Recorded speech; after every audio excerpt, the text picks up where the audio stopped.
2 inches left in the cigar. These were Toros we smoked tonight. 6-inch cigar. We're actually all kind of on par in the cigar.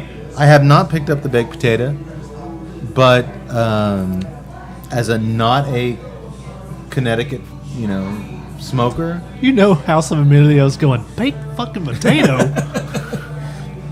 No, some little lady down in the Dominican who's scooping out potato skins.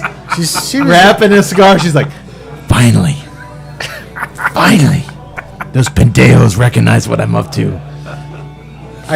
Maybe I get the feeling that, I told you stop growing your potatoes next to the tobacco. How many times have I told you this? But it was just a little plot of land. I have not gotten the baked potato, but if there's such thing as a full-bodied Connecticut smoke, it's full-bodied. I mean, it's got a smokiness. The smoke production is out of this world.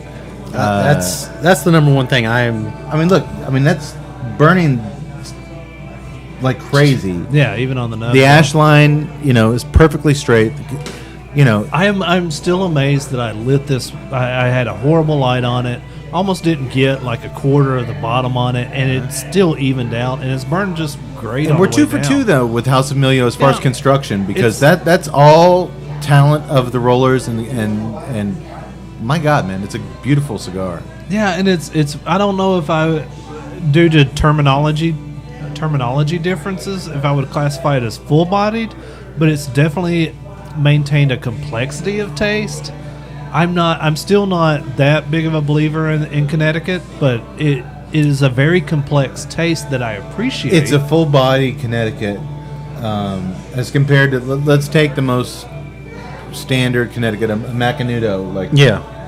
This definitely has much fuller, much more medium. On top of that, it's got something that'll sink in your stomach with it. It's not a smoke it and forget about it smoke. I mean, it's got some body to it, which I guess is what they were going for as far as a stronger, more in your face Connecticut. Yeah. There's only so much you can do with the leaves you're working. I think they kind of achieved it. Now, what I do like is pairing this with the Carbach.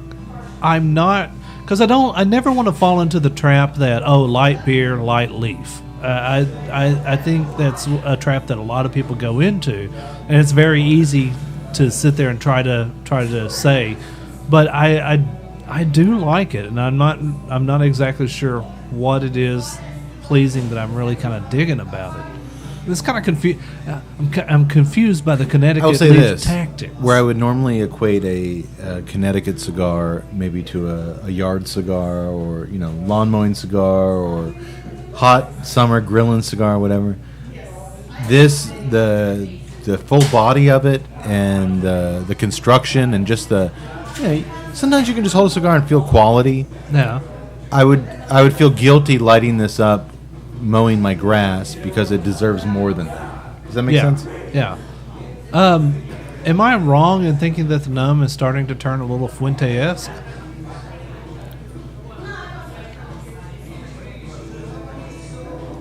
I'm not there yet. And Emilio, if I just insulted you, I'm sorry. How could I don't you know. Be insulted comparing it to a Fuente. Well, a lot of people, any type of artisan craft, they don't want to be compared to any other artisans.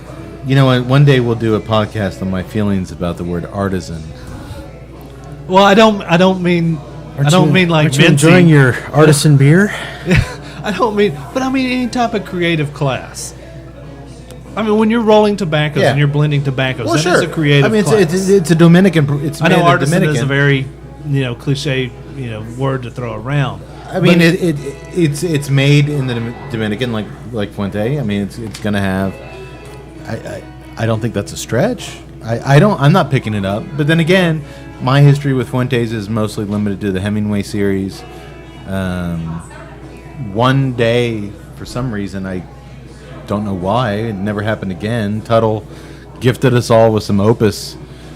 Was it Lost Cities? Or I don't know. I can't remember.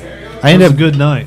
It was a good night, but then he The same night, he chose to bring his wife up here and gift her with a $3 Flor de Liva Maduro. And I wasn't expecting her to go, where's mine? she was clearly Sorry, baby. not sharing the joy of us Opus smokers. So Well, you know, I it's stood kind of up. hard when everybody else is sitting around going, everybody's just orgasming with their cigars. Oh my god, this is amazing. She's over there with her little, her little budget cigar. So I stood up to the plate and I gave her mine, and boy, her eyes. She tasted the difference. She liked it, yeah. immediately. So the way I see it, you kind of owe me an Opus. Okay, all right.